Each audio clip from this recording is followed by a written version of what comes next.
Capes on the Couch podcast is for entertainment purposes only. Dr. Issues is a psychiatrist, but he is not your psychiatrist and does not have knowledge of your individual situation. For any personal mental health concerns, please consult your own healthcare providers. For medical emergencies, please call 911 or the designated number in your area immediately. Remember that you are not alone and help is out there.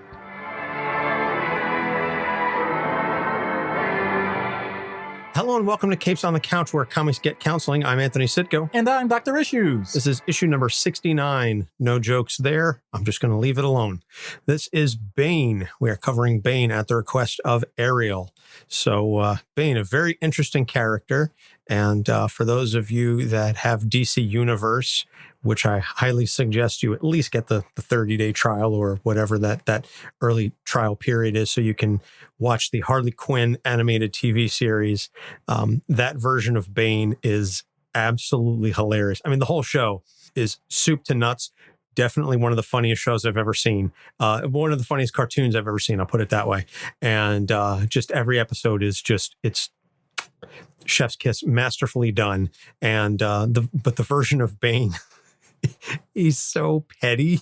I am so glad that you're cracking yourself up because I haven't seen this. Oh my God. You really do need to sign up for it just so you can watch the show. I don't want to spoil anything, but suffice to say, pretty much the entire show is absolutely hilarious. Okay. But Bane and the Legion of Doom. So we're not going to be talking about that version of Bane. We're going to be talking about the comics version of Bane. But a couple housekeeping items before we get started. We have two new patrons. Thank you so much to Jonathan, my cousin John, and Tyler, who have signed up recently. John, I apologize. You signed up a couple of weeks ago, but I forgot to mention your name last time we did the recordings. Jonathan and Tyler, thank you so much for signing up. And Ray from Into the Night, he upped his patronage. So Ray is now at the $3 level. So thank you so much, Ray. So you will all be getting stickers from me. So everybody send me your address. John, I'm fairly certain I have yours. But Tyler and Ray, give me your address and I will make sure that I will send you a sticker. Even Ray, I will send one all the way literally around to the other side of the world down under. Does that mean that the sticker gets delivered backwards or something? Is that how it upside works? Down, I think. Oh, okay. Upside down. All right. So, and speaking of stickers, a reminder about our sticker giveaway. And we are actually recording this on podcast review day, which is a thing. I didn't know that was a thing until I checked Twitter this morning. But if you leave us a review on iTunes, Stitcher, or Podchaser, and you send us a screen cap of that review with your address and you email that to capesonthecouch@gmail.com, we will send you a sticker. So that's a fun little reminder. And then also to tie into the Patreon discussion, as we have mentioned in the last couple episodes, we're going to introduce a new feature that we hope that you will thoroughly enjoy. And for our patrons, it's going to be a monthly trade paperback review. And so this month for February, we will be reviewing the Joker Endgame trade paperback. But as a special preview, we're going to be releasing that episode next week. We're going to be releasing that in lieu of a full episode on timing and scheduling, whatever we can get together and get everything done. So the next episode is going to be a special sneak preview of what the Patreon reviews will sound like. And then from there, you will have to go to patreon.com/capesonthecouch and sign up to get access to those reviews. And the podcast plug this week, normally we like to plug indie podcasts because I feel like the big name celebrity podcasts, they don't need any help.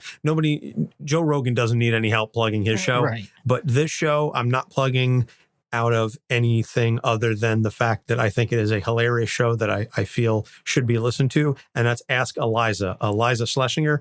I am a huge fan of hers, have been since she was doing Comedy Central Presents specials like pre-Netflix. I saw her back when she did the Stress Factory. It's a small comedy venue. So I've been a fan of hers for a long time. So podcast is her assistant, Emily, AKA Baby Arm, and her producer, Scott, AKA Hot Scotty.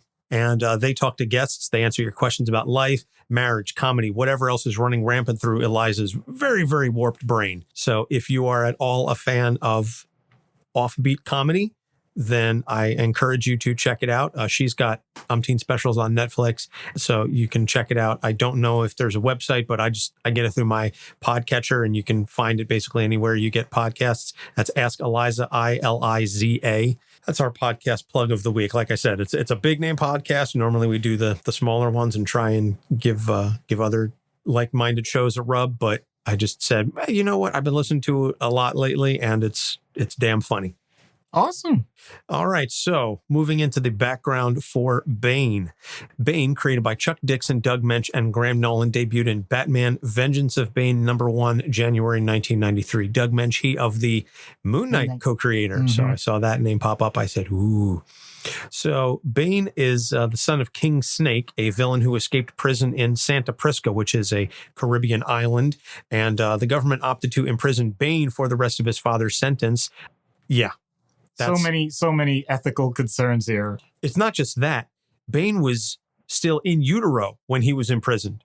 So Santa Prisca imprisoned Bane's mother and Bane, and they said, well, the two of you were going to serve King Snake's jail sentence. Predetermined fate taken to a whole new level. That is horrifying. You get no argument from me. So young Bane took the time to educate himself. He learned several languages. He studied meditation. He also learned many, many forms of martial arts and committed his first murder at the age of 8 years old. All right. So now any chance he had to get a lawyer and say that this was unjust, he pretty much destroyed. Nice. Yeah. He carried around a little teddy bear called Orsito that had a space in the back for him to carry a knife. That he would use to protect himself. So he has a recurring nightmare in which he sees a vision of this demon bat coming at him. So he ends up with a fear of bats, which we'll get to momentarily. So then the prison just full-blown just goes, they're going to violate the Geneva Convention. They might as well go full bore on it. They start experimenting on him with this drug called Venom. He's the first person to survive. Mm-hmm. The experiments, because, the first subject never survives any sort of experimentation. That's just typically how these things work. So he survives, but he requires a regular injection every 12 hours or he will be debilitated. Yeah. So he ends up heading to Gotham City to confront Batman, who he believes is the personification of this demon bat in his dreams. So he breaks out and he says, there is a Batman. He is the one I must fight. Yep. So he blows up Arkham Asylum, he allows the inmates to escape, and then forces Batman to expend constant energy and time fighting and recapturing them. And this takes months. Yep. This is an extended battle where Bruce is just beaten down mentally, physically. He is exhausted. He is tired. He is worn down. Once Batman is drained and exhausted, he has finally recaptured everybody. He stumbles and staggers back home to Wayne Manor, and that's where Bane shows up. Now, let's put this in perspective. Although there are several people that are able to figure out that Bruce Wayne is Batman, the fact that this guy makes his entrance into the comic universe and says, yeah, I'm getting that guy, and I'm going to find out everything about him. I find out his greatest secret. I let him exhaust himself. And by the way, I'm a badass. Not a bad way to start. And we'll get into that in a little bit later, but I think Bane sort of peaks with his intro, and there's not really anywhere left for him to go beyond that. So, oh, you mean kind of like Kane? Just saying. So Bane, very famously, I think this is the thing that Bane is most known for. Bane breaks Bruce Wayne's back. He lifts him up over his head, does the ultimate backbreaker, literally, and he paralyzes Bruce Wayne. If you've seen The Dark Knight Rises, it's, at least in that respect, the move is the same, that he drops him over his knee and breaks his back. So Bane ends up defeated by the new Batman, Jean-Paul Valley, aka Azrael, who cuts Bane deeply enough to force him to overdose on Venom. Jean-Paul Valley, by the way, is a character I definitely think we need to do. Yeah. Near fugue state, just really trippy stuff. Yeah, Jean-Paul Valley is Got a lot of issues, that guy. So Bane recovers from his Venom addiction in prison, and then once he's out, he fights alongside Bruce to stop gangs from peddling this Venom derivative to gangs because he claims penance for his crimes, and he's says, I'm going to go find my father, because I know we announced at the top of the background that he is the son of King Snake, but we don't know that at the time. Right. We just know that he was imprisoned in utero. So he's taken in as a protege of Ra's al Ghul, and you can listen to that episode to find out more about Ra's. Yeah, because that's healthy. So Ra's leads him into a rematch with Bruce, who ends up winning. And then after there's this arc where he's thought, maybe I'm the son of Thomas Wayne and I'm Bruce's half-brother. He discovers his true father is King Snake, and he confronts him. And then in the ensuing battle, he saves Batman, but gets basically fatally shot. And Batman bathes Bane in a Lazarus pit to heal him of his wounds. So, and as we mentioned in the Ra's episode and a couple other episodes, Lazarus pits may heal you physically, but they certainly do a number on you mentally.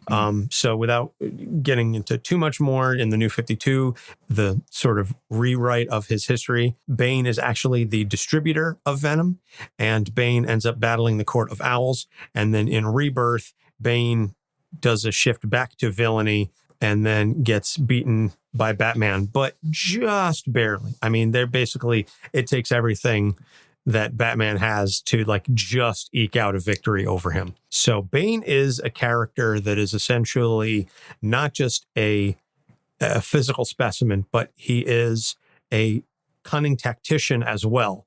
And this makes him a very deadly adversary for Bruce Wayne and basically any hero that he chooses to stand up against. So delving into the issues, let's just jump right into it. So, and we mentioned this a little bit. The first thing is he never had a childhood. I mean, he was literally raised in a prison, not an institution. He was raised in a prison, a corrupt prison. So again, going back to sort of the imagery from Dark Knight Rises, say what you will about that film, but I think the whole idea of the pit and the child growing up in that environment, there's a lot that they drew from the comics that is real there. But that, I mean, you don't have a childhood. I mean, you want to talk about Arrested Development. Right. So, Doc? Oh, boy. So, where to begin? I almost want to liken it to people that were considered feral humans in the wilderness, where if you don't have certain cues, you're not ever going to develop a moral compass. And you're already in an environment where, by definition, and I'm not going to get into prison as a whole, as an institution, but just the idea that if we take it on face value, the people there have been found to either warrant continued incarceration pending a situation where they can be acquitted, or they have been found guilty and are going to stay there as part of the punishment for their crime. So what I'm getting at is either you're dealing with someone that had bad circumstances, whether or not they were in control, or people who actively did things to cause harm in society. The best you get is ambiguity. The standard that we're supposed to uphold in that circumstance is guilt. And that is all that this child is going to see for their whole time growing up. I don't know how you're supposed to pick up on what's important. In other words, no one has the responsibility to raise a child in that circumstance. Are we supposed to say it's the state? Because that's what the foster system is for. That's what orphanages are for. That's not what a prison is for. So you can say that this child could be left to die and no one would notice, because the people that would, in theory, care don't even have the voice of advocacy. Who's it supposed to be? His parent that's not there? His mother that is unfortunately no longer in the picture? So he grows up with the lesson of either you're going to die this way or you're going to find a way to survive. And as we've seen with all organisms, survival is number one above all other lessons. I hate the term of survival of the fittest because that implies that there is an actual push for what is fit and what is not. It's much more random than that. And I know I'm ticking off some people by saying that. That's not my intention. But in that environment, it's hard to call me wrong. So if you know that the people around you don't care about you, but they will take advantage of if you have certain skills and you happen to be a very smart learner, then you're going to learn what they want you to learn. Not necessarily because you want to, quote unquote, make them proud like you would a parent, but because you know if you do this, they'll let you live longer. And if you learn how to fight, you can not only protect yourself, but you can actually find something that gives you your own personal enjoyment, regardless of what other people think about it. In a way, this is a little more freeing because you don't have to worry about whether or not other people approve, quote unquote, of it. You lived another day. That's all the approval you need. And as long as you continue to repeat this almost in a very simple trial, error, accidental success format, which is incredibly behavioral, then that's all the input you ever need. Who cares what the emotions are behind it? You lived another day. Every single decision that you made where you thought you were closer to death, you stopped doing. If you tried to help someone and they try and shank you back, okay, don't help people. Got it. If you speak a language that no one else knew and you found out that the other person is actually a drug lord that could smuggle things in that'll allow other prisoners to elevate your status so that they won't target you the next time, learning languages is good. In other words, everything becomes perverted above and beyond what we would consider to be a natural motivation for a child. Children love to explore. Children love to learn. That gets extinguished when they start getting crushed by the other burdens of life. Yeah, speaking from personal experience. And also, yeah, definitely children love to explore because I have a 10-month-old who's zooming around the house now. Right. And imagine that same 10-year-old. I'm exaggerating, of course, but imagine that same 10-year-old where, let's say they try and put their finger in a wall socket. Anthony, you going to let your 10-year-old do that? Well, if my 10-year-old son is still trying to stick his finger in a socket by the time he's 10 years old, then maybe I would let him do it. At 10 months, I'll say, no, don't do that. At 10 years, you go, all right, you got to learn somehow, right? Okay, so the point being what I'm getting at is you're using judgment on that. In other words, you're not going to let him get hurt indefinitely, but if it's clear that a child doesn't know better, you're not going to let them take that risk. No. Okay. Bane didn't have that.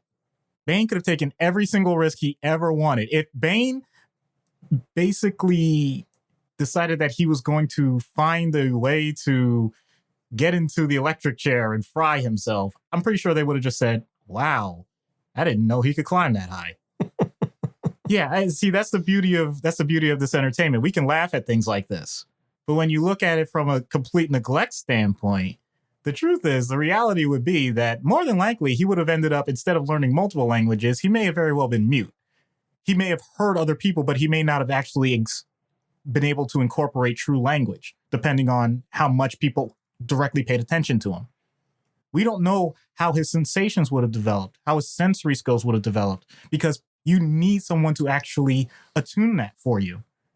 Imagine if someone like him gets put in solitary because they just have nothing better to do. He could have ended up just this blob of human mass that doesn't do anything because there's no way for him to know. And that's way more likely than what they actually got, which was a martial arts awesome dude that could beat you in chess and also outbox you at the same time. In other words, don't ever do anything with chess boxing with Bane, ever. Sorry. I mean, yeah, thank you. I mean, just saying. But that's my point. So, yes, this is a fabricated story. Yes, this is absolutely ridiculous. It went the opposite direction of what would usually happen. And I can't say that they're wrong in the directions that they took. I mean, obviously, shoehorning in the other stuff that we'll get into, it's interesting. It had to be a bat, whatever. But everything else, that's potentially the best you could have hoped for with that circumstance. I hate to say that because it basically means you got a killer assassin that really didn't care much for anyone else. Yeah. I guess that's the biggest stretch of credibility in this whole story is the fact that Bane ended up a somewhat reasonably developed individual and not just a mute with sensory issues. Yep. Yeah. Okay. All right. So the next thing is the fear. He's got this fear of bats. He envisions this demon bat. He breaks out of the prison and then he discovers about the Batman and he realizes that's what I need to do. I need to go after him because he is the walking version of all of my fears.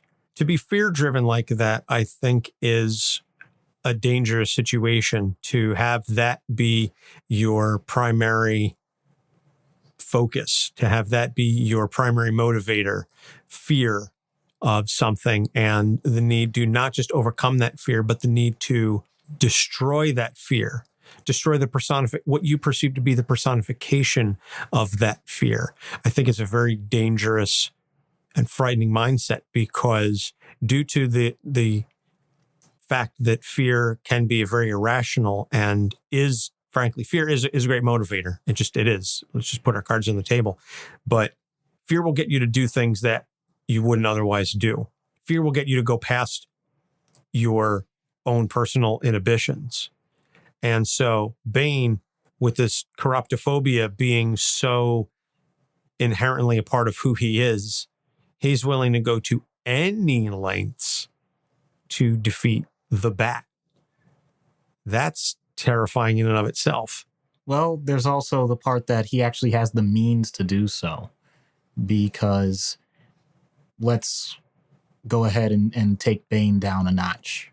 Let's say Bane is your stereotypical pencil pusher with a cubicle and he has a fear of bats and he goes on vacation to a cave that happens to have a bunch of bats.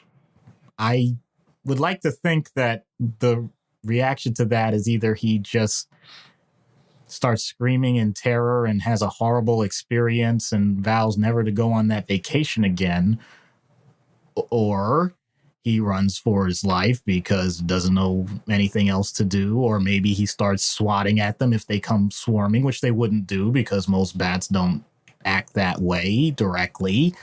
And that's pretty much all we say. And maybe he has some friends that make fun of him for it because it makes for an amusing story that he's able to laugh at later on, although he still has nightmares about it.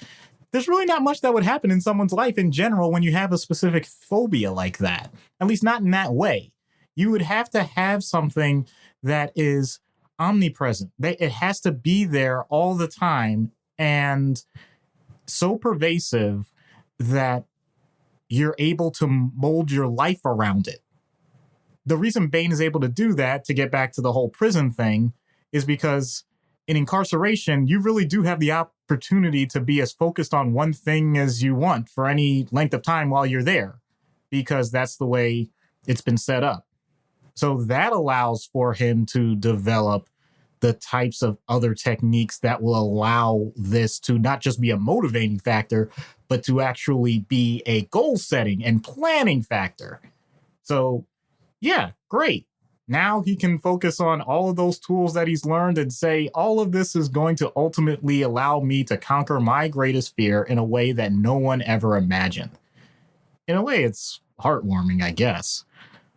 But the other part, of course, is that, as you already mentioned, any emotion that drives a goal will tend to burn itself out if it's not adapted. And if it's based on, it doesn't matter what the fear is. It can be the fear of snakes. It could be a fear of bats. It could be the fear of running out of money. If you don't make much and you're living paycheck to paycheck, you don't really care how you're going to get your next paycheck. And sometimes people take some desperate measures. And if you have other problems that are related to that, you don't really care anymore because heaven forbid something like that happens, you are going to avoid the pain. Human beings are wired to feel loss worse than enjoy gain. In other words, if you are scared of something, you will do your darndest to avoid actually having the experience of being in the presence of that fear than you care about actually enjoying a positive experience, to be happy or to just simply laugh, smile, do whatever it is that you're supposed to do otherwise.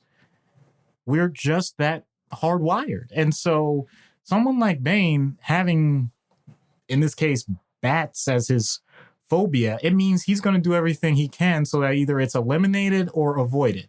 He has enough tools that he can eliminate it, so he'll do that. But no one ever actually said to Bane, dude, did you ever think you could just channel it into something else and not worry about bats?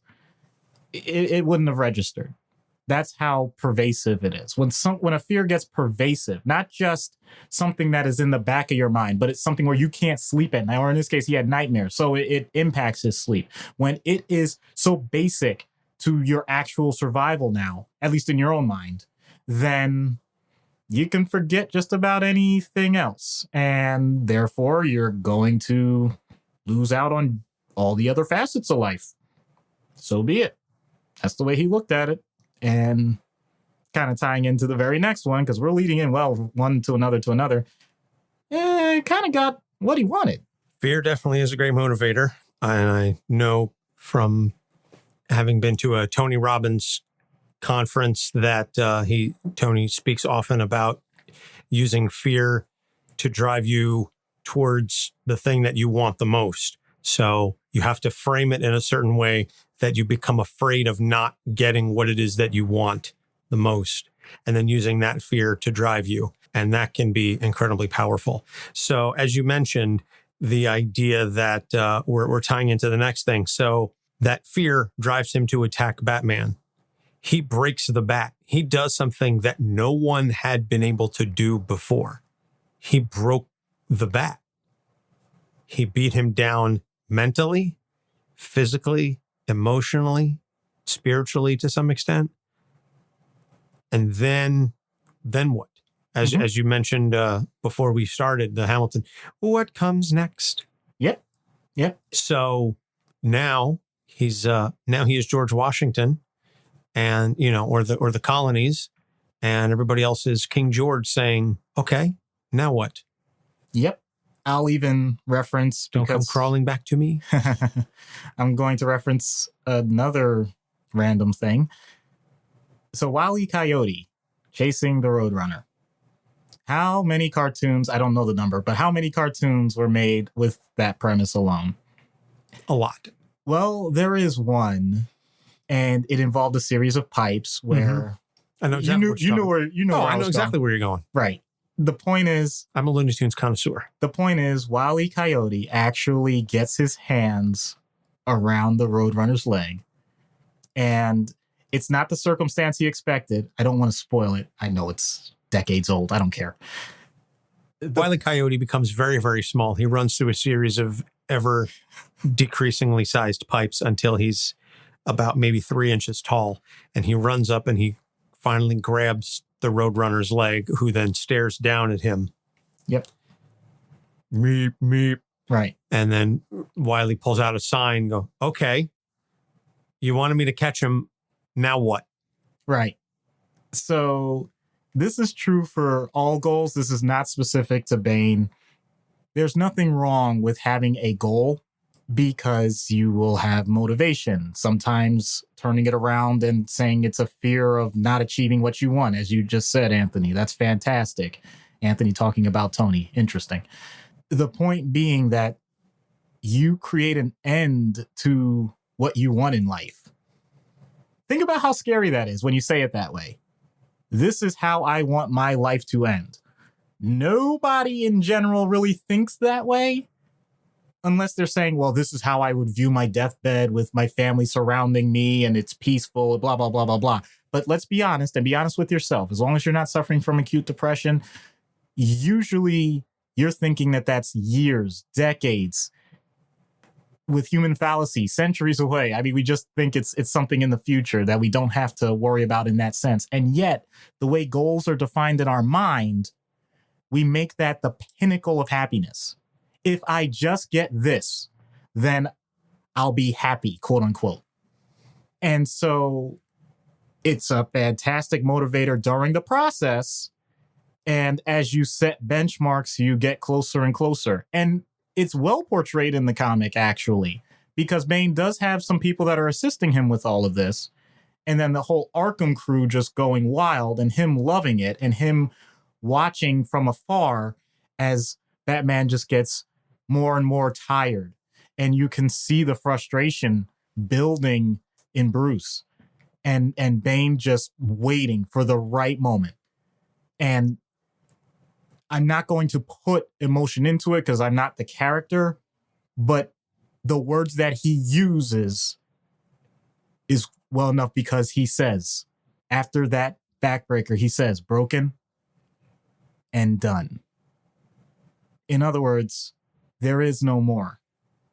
The way the books are written, there is a lot more. I don't want to make it sound like they ended the comics, of course, but it's true that if we set our goals either too low or even if we set high and lofty goals, once we reach them, if we haven't thought about the next thing, then we start to stagnate.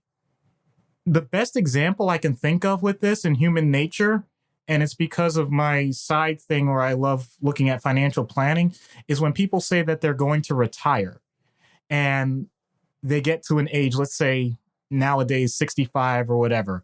In the old days, you would get a pension or you know, it doesn't matter. The point is, there has been a lot of evidence that shows that once people stop doing their primary work, their health declines and rapidly if they haven't planned properly for what else they're going to do, both emotionally, mentally, and physically. So this is not something that's just made up for the sake of comics or whatever. Maybe the idea that Bane was a little too complacent is what allows Azrael to whoop him. Because he figures, I already did all this. Someone else coming along, they're going to be no match whatsoever. So how on earth does he get beat? Well, we know how he gets beat.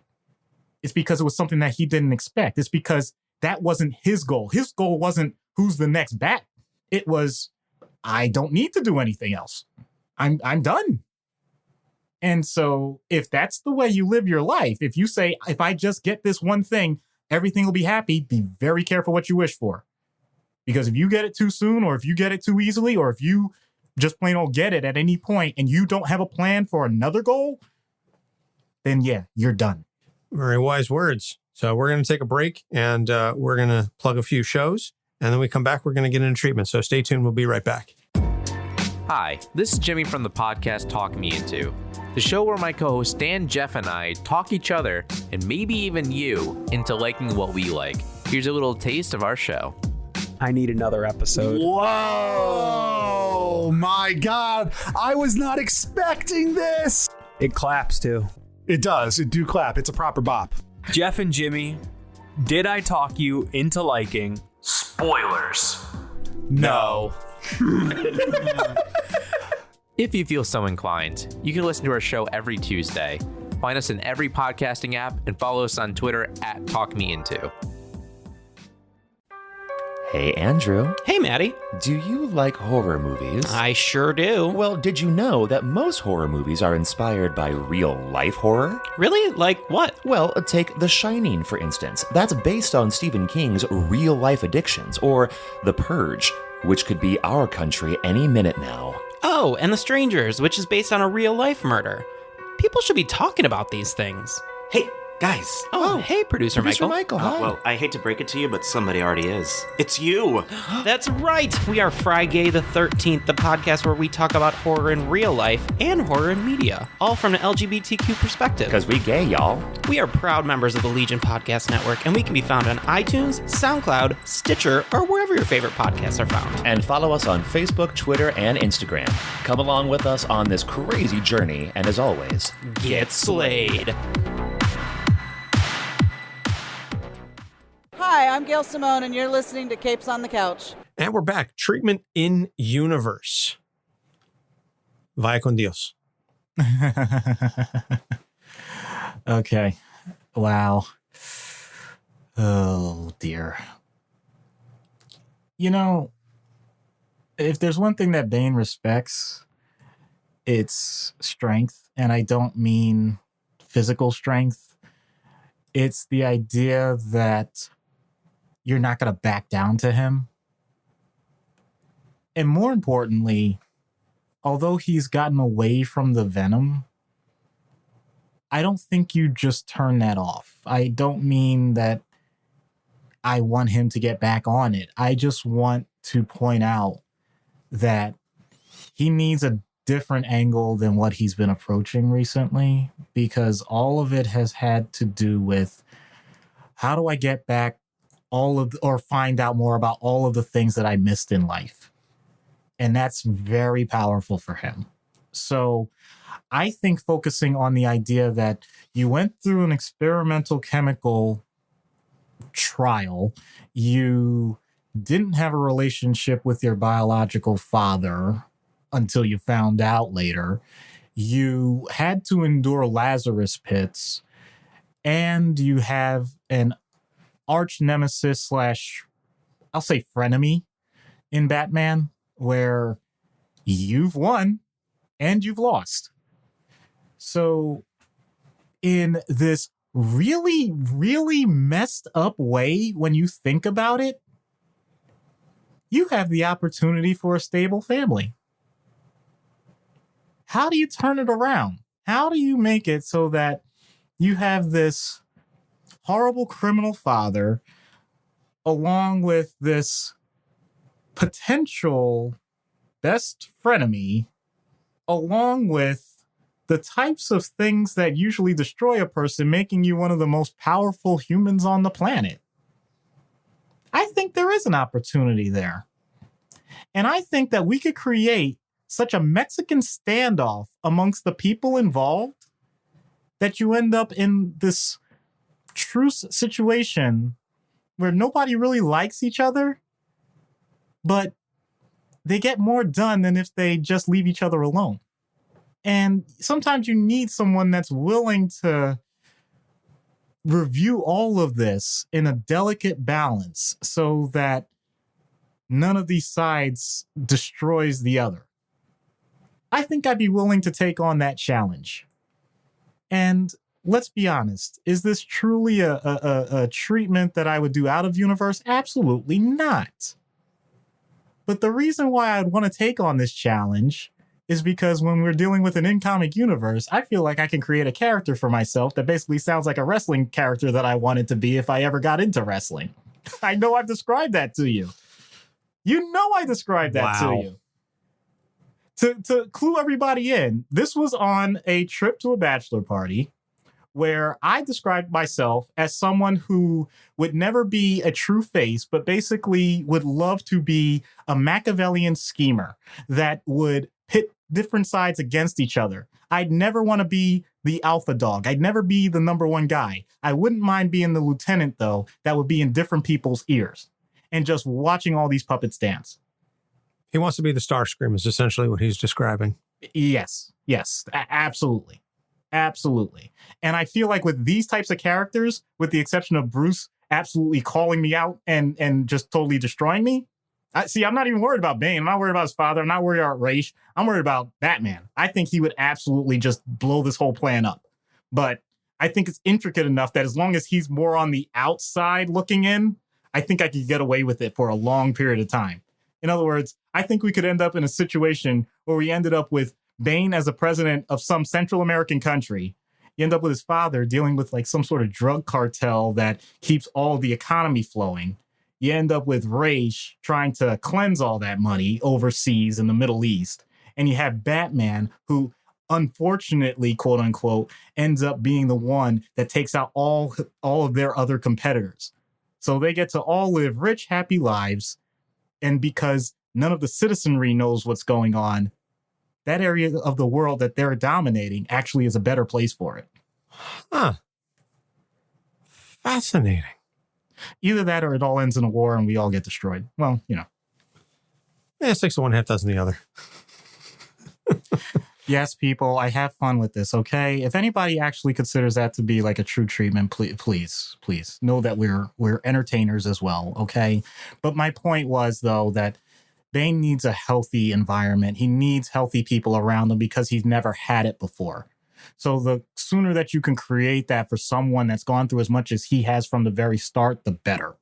That really is my point. So now transitioning to out of universe. No, you can't come up with someone that was just raised purely in jail. Don't do that, please. I wasn't going to. What I was going to say is someone with a very hard family life growing up. We'll throw in substance issues, violent tendencies, antisocial disorder. There's a lot going on there. Oh, yeah, absolutely. What is your realistic treatment option for someone with those particular situations? As you alluded to, it's multifactorial. Depends on the age of the person. Obviously, you can deal with a sapling way better than a full oak tree. So if you can have some sort of early intervention, that's fantastic. If we're dealing with an adult, then that ship has sailed, but that doesn't mean that you can't create a better environment. That doesn't mean that you can't do couples therapy if they're in a relationship. That doesn't mean you can't do family therapy if you want to involve more people or they're still an adolescent. In addition to that, you mentioned the substance background, and I know we've discussed that before. If the person needs detox rehab, then you also address that. If it's a matter of a person that has a history of violent tendencies, then we can almost always trace it back to the trauma that they experienced as a child. And at some point, you're going to have to deal with that. So each of these can have its own format of treatment. So if we're talking biopsychosocial model, the biological would be making sure that the person is off of the substances and has the appropriate support treatment and potentially medication to deal with that. If it's also from the psychological, making sure that they're willing to address the traumatic events in a healthy setting with the appropriate therapist for their level of understanding.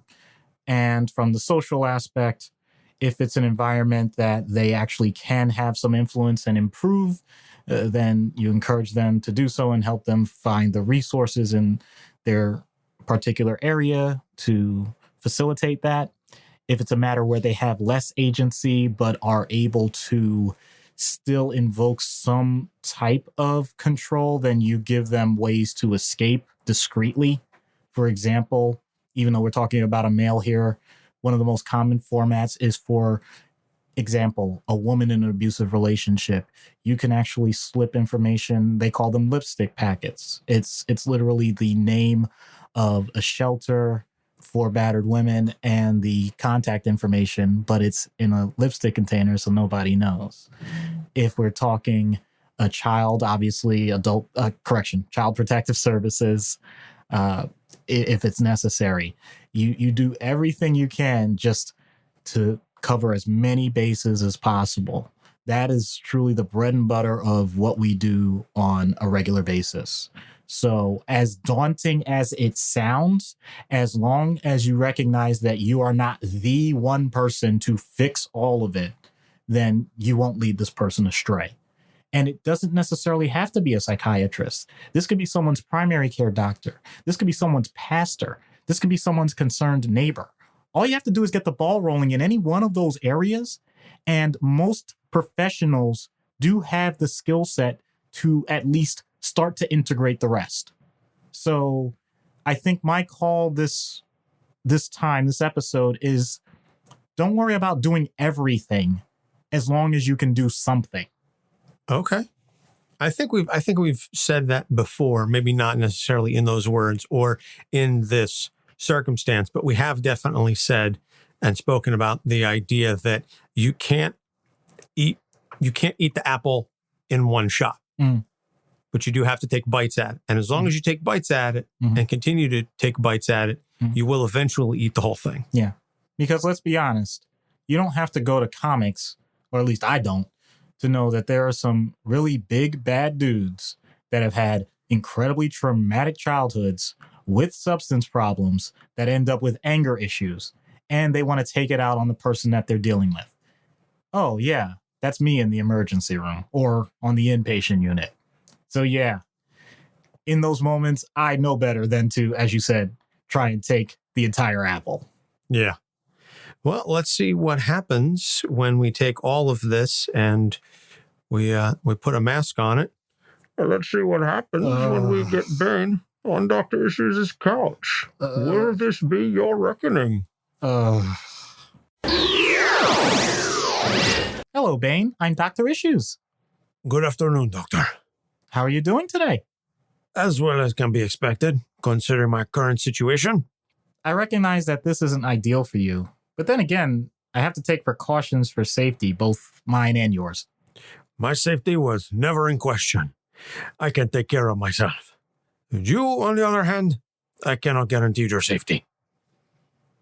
Wow, the threat came earlier than I expected. Well, at least we got it out of the way, and now we can move on. I am not the sort to make idle threats, Doctor. Uh-oh, I know. But if you were expecting to frighten me, I'll just say this isn't the first time I've been threatened. No, but it will be the last. I've heard that too. Can we progress? Do you enjoy being in control? It's not a question of enjoyment. It's a requirement in my position. Surely you can appreciate that. But you wouldn't continue to do it if you didn't enjoy it, correct? I enjoy helping people become better versions of themselves. Everything else is ancillary. Do you feel like you're in control now? Tell me about the mask. Deflection. That's amusing. Did you make it yourself? Did you constantly upgrade it? Your interest in my apparel is inauthentic. Well, your interest in this session is just as genuine, so I thought I'd match the mood. And now we're starting to get somewhere.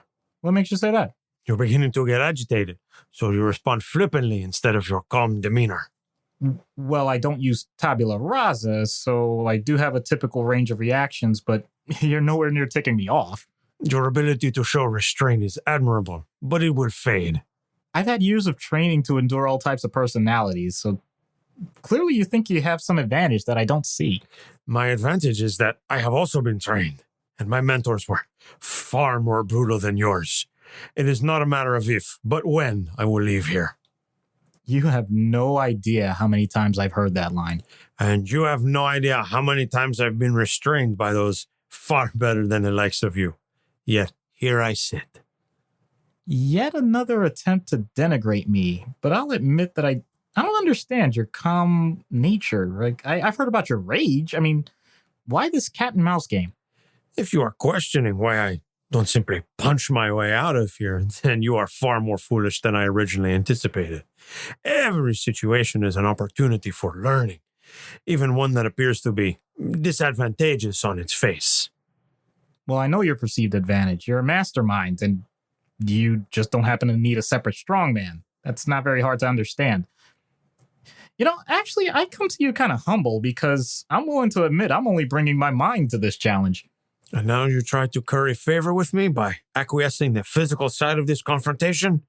Your wounded gazelle gambit is noted. To be fair, if I thought I was truly in physical danger, I wouldn't be in your vicinity in the first place. A statement of fact in a complimentary tone doesn't change the veracity. You regularly place yourself in harm's way in these sessions, yet you still fail to appreciate the risk. I'm unsure if that makes you bold or a buffoon. Well, I do my best not to take the coward's way out. I mean, sometimes you have to face your fears. Is that some sort of attempt at bridging the gap between us? If so, it is very sloppy. Maybe so, but we have limited time, so we need to address the elephant in the room. You mean the bat? I don't use this term often. I just looked it up. Corruptophobia? Is that how you say it? Yes, fear of bats. Yes, that is how you say it. So I can help you address that in a healthy way, but there has to be a certain level of trust. I do not foresee a scenario in which I trust you. Really? I know that you're an eager student for knowledge. I want to give you more tools besides such a corruptible substance that you've had as a crutch. You think this venom is a crutch? I think you're not spending enough time sharpening your mind because you focus so much on abusing your body. My fair doctor, I no longer have need of venom to sustain me. The withdrawal was more excruciating of an endeavor than you could possibly fathom. But survive I did. And now here I sit before you, a clean man devoid of any poison in my body or my mind. Or rather, I stand before you. Well, Good day, doctor. You okay, Doc? been better. You've been worse. Well, I wasn't stabbed or whatever the thing is Venom did, or frozen. Yeah, I guess. Oh, well. Neck broken. I think that's a first. I think that's a first on the show. Yeah. Or as Triple H would say on Tough Enough, good snap. Wow, that's a deep cut. Sorry. That just came to me. I don't oh, God. So that's going to just about wrap it up. Before we leave, we're going to introduce something new that we've never done before, but recommended reading. You know, we're almost 70 issues in at this point, and there are some fantastic stories out there involving these characters. And so what we're going to do now is, before we head out every week, we're going to recommend a particular story that we think it best suits these characters, that really sort of captures who they are, captures their essence. And so this is being the first one. I feel it's really only appropriate that we recommend Batman Nightfall, because that is the story, that is the Bane story, that is consistently referenced pretty much throughout the rest of his history. And it's the whole story of how Bane breaks Batman. So that original 1993-94 story, if you find the trade paperbacks, that is the recommended Bane story. And we're not there yet, but we are working on getting Amazon affiliate status.